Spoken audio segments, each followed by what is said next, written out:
আমি যে কথাটি আপনাদের বলছিলাম যে সমস্ত প্রশংসা কার?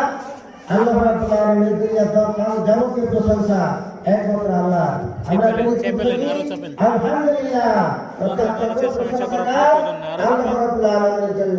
তাহলে আল্লাহ রাব্বুল আলামিনের আমরা প্রশংসা কি জন্য করব? যে মহান রাব্বুল আলামিন আমাদের যে সূর্য দিয়ে চন্দ্র দিয়ে বাঁচিয়ে রেখেছেন, বাতাস দিয়ে, যে বাতাসকে আমরা অক্সিজেন বলি, এই অক্সিজেন যদি আমরা গ্রহণ না করি তাহলে আল্লাহ রাব্বুল আলামিনের পৃথিবীতে আমাদের বাঁচা সম্ভব নয়। কারণ অক্সিজেন যদি না থাকে তাহলে তাম পৃথিবীর যা গাছপালা যা কিছু আছে সমস্ত জিনিসগুলো ধ্বসে পড়ে যাবে।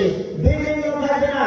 বিল্ডিং গুলো যে হাই রড দিয়ে তৈরি করা হয়েছে, রড দিয়ে কোনো শক্তিশালী দিয়ে তৈরি করা হয়েছে, যদি অক্সিজেন না থাকে এই রড গুলোর কোনো কাজে লাগবে না, তাদের শক্তি থাকবে না। এই জন্য সমস্ত প্রশংসা একমাত্র মহান রব্বুল আলামিনের জন্য। যে মহান রব্বুল আলামিন আমাদেরকে তৈরি করেছেন তার প্রশংসা।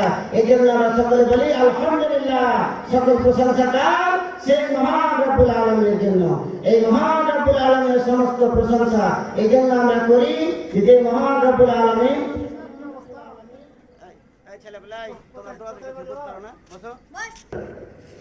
আল্লাহ রাব্বুল আলামিন আমাদেরকে এই দলিল দ্বারা মাটির পৃথিবীতে এই তৈরি করে দিচ্ছেন। এই জন্য আল্লাহর প্রশংসা করতে হবে। এই পৃথিবীর ভিতরে যত মানুষের নাম আছে প্রত্যেকটা জিনিসেরই স্ত্রীলিঙ্গ হয়, কিন্তু আল্লাহ এমন একটা নাম যে নামের কোনো প্রশংসা বা তার কোনো স্ত্রীবাচক শব্দ নাই। কারণ আল্লাহ যদি আমরা বলি ঈশ্বর তাহলে তার স্ত্রীবাচক যে ঈশ্বরী।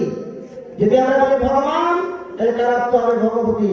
কিন্তু আল্লাহ এমন একটা নাম যে নামের কোনো পরিবর্তন হবে না। এই জন্য মহান রব্বুল আলামিন আমাদেরকে বলতেছেন যে আমরা দেখি এই আল্লাহ এমন একটা নাম যে নামের কোনো সিফাত যার কোনো পরিবর্তন নাই। আল্লাহ আল্লাহ আল্লাহর আগের অক্ষর টানলে কোনো কিছু হবে না, পিছনের অক্ষর যদি টানেন তার কোনো কিছু ক্ষতি হবে না। যেমন আল্লাহ আলিফের ভিতরে 4টি অক্ষর আছে। এই 4টি অক্ষরের ভিতরে যদি একটা অক্ষর একটা করে টেনে নেন তবু কিন্তু তার কোনো পরিবর্তন হবে না। এই কারণে আমাদেরকে জানতে হবে, বুঝতে হবে যে মহান রব্বুল আলামিন যে আমাদেরকে এই ধুলির দ্বারা মাটির পৃথিবীতে দিয়েছেন।